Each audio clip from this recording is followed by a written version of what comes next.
Welcome to your deep dive. Today, we're going on a journey through the career of Dr. Ahmed Eltokhi, an Egyptian neuroscientist who's now in the U.S. Okay. We've got this audio interview with him, and wow, and it's packed with insights. We'll be talking about the pressures of academia, the differences between scientific cultures around the world, and what motivates researchers like Dr. Eltokhi. What's fascinating to me is that we get to go beyond the research papers. Like we're hearing directly from him about the challenges and the things that make a scientist's career. Yeah. So Dr. Eltokhi grew up in Egypt, surrounded by pharmacists, his family, and no surprise, academic success was a big deal. She says, in fact, that this environment made him really competitive, always pushing himself to be the best and move up fast. And that competitive drive really comes out in this story he tells about running a marathon. Oh, wow. He came in second place, which is incredible, but his father's reaction, why not first, shows you the expectations he was dealing with.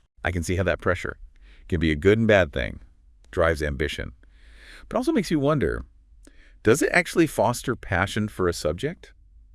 Or is it just chasing achievement? That's a really good point. And it makes you think about his decision to study pharmacy. He says it wasn't a burning passion, actually. He chose it because it offered diverse options, career-wise. So he was being strategic. Yeah. Even then. It reminds me of how many scientists think. Always thinking ahead, weighing the outcomes of each choice. Thinking about flexibility, future possibilities. Mm. But he also mentions an early interest in psychiatry. So his academic curiosity was changing, even then. That's key, right? A scientist's path isn't always straight. Interests change, opportunities come up. Sometimes you end up in a totally unexpected place. Yeah. Yeah. And for Dr. Eltokhi, that unexpected turn was his decision to study abroad, the master's program in Egypt. It would take him 5 or 6 years. Oh, wow. Which seemed like forever to him. So he focused on Germany. It's practical, right? Saving time, getting the degree faster. But he also said something about leveling up. Like he felt limited in Egypt at that time. So it wasn't just the degree, it was a different playing field, a chance to push himself further. I see. But did they come with some culture shock? Oh, absolutely.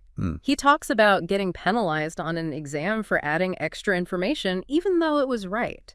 And the directness of oral exams really threw him off.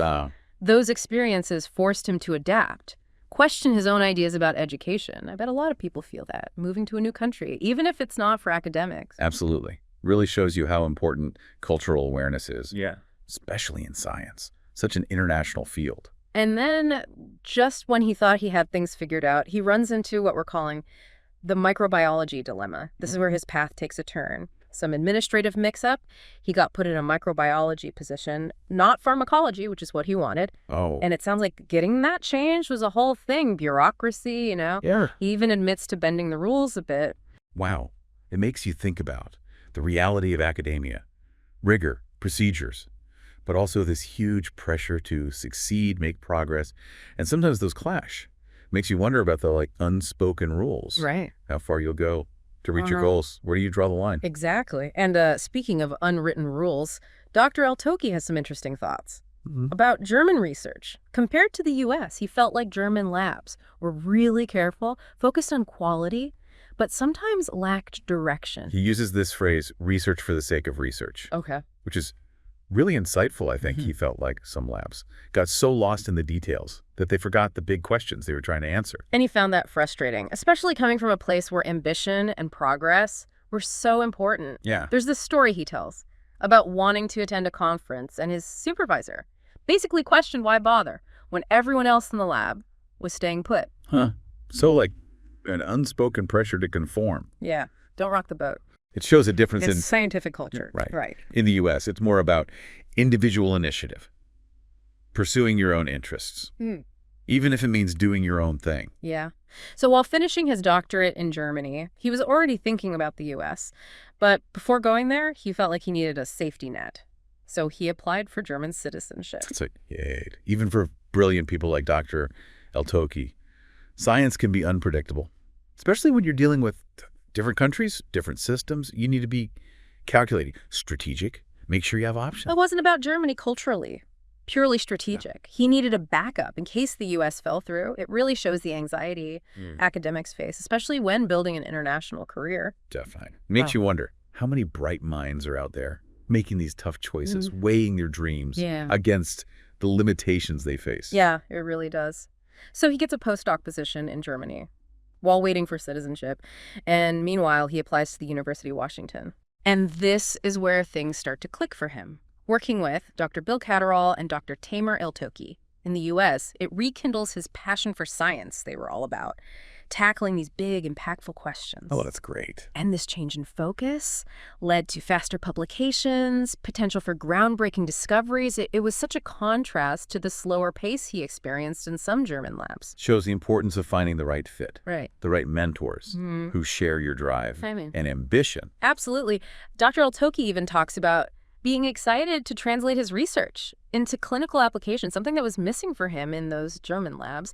But this progress comes with a personal cost. Okay. He's honest about having zero work-life balance, which is something he shares with his wife, who also started a PhD program around the same time. They both seem to thrive in this high-intensity environment. Wow. He even calls research addictive, this constant drive to achieve and uncover new knowledge. And it's not just young researchers, even senior scientists like Dr. Catterall, who had already accomplished so much, were still pushing themselves hard.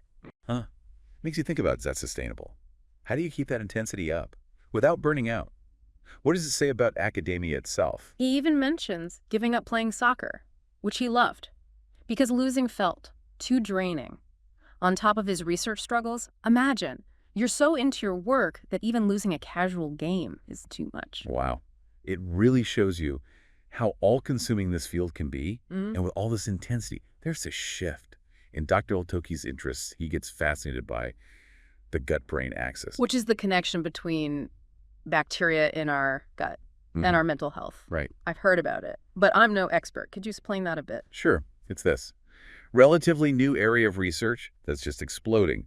We're finding out that the trillions of bacteria living in our gut actually communicate with our brains, affecting everything from our mood to how we think. That's incredible. So how does this fit with Dr. Eltokhi's work? Well, remember how he ended up in microbiology? Oh, yeah. Even though he wanted pharmacology? It's like he's come full circle. He now sees microbiology, and especially the gut microbiome, as a key part of neuroscience. Amazing how things connect. It shows his willingness to adapt, to embrace new knowledge, even if it's outside his main field. And true to form, he's already planning to apply for a grant, to explore the gut-brain axis further, always moving forward. It's really inspiring. It makes you think, does he see the irony? Going from resisting microbiology to embracing it as a key to understanding the brain. But with all this experience, what advice does he give to aspiring scientists? He's actually hesitant to give advice directly. He knows academia has its challenges, ethical dilemmas, and he doesn't want to sugarcoat things. That's insightful in itself, right? He's not giving us a simple follow your dream story. He's being real about how complex and challenging science can be. But his story really says a lot. It's about perseverance, adaptability, and finding mentors who get your scientific goals. It shows that science isn't just about passion for your subject. It's also about navigating a whole system, finding your place in a specific research culture, making tough choices. And those choices often come with trade-offs, like the work-life balance thing Dr. Eltokhi talked about. He was honest about the sacrifices you have to make for science. Yeah. So what does all this mean for you as you listen to his story? What stands out? What can you learn from his experiences? I think it gives you a real look.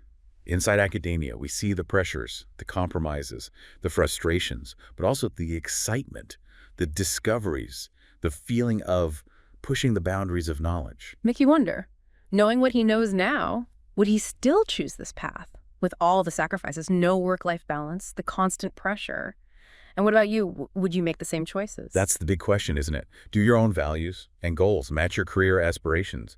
Are you willing to make those sacrifices? Put work above everything else. Dr. Eltokhi's story really makes us think about this. It encourages us to really think about our own paths, to see the potential costs and rewards, and to find ways to follow our passions while staying balanced and healthy. It's a good reminder that success in science isn't just about being brilliant or talented. It's also about resilience, adapting, and being okay with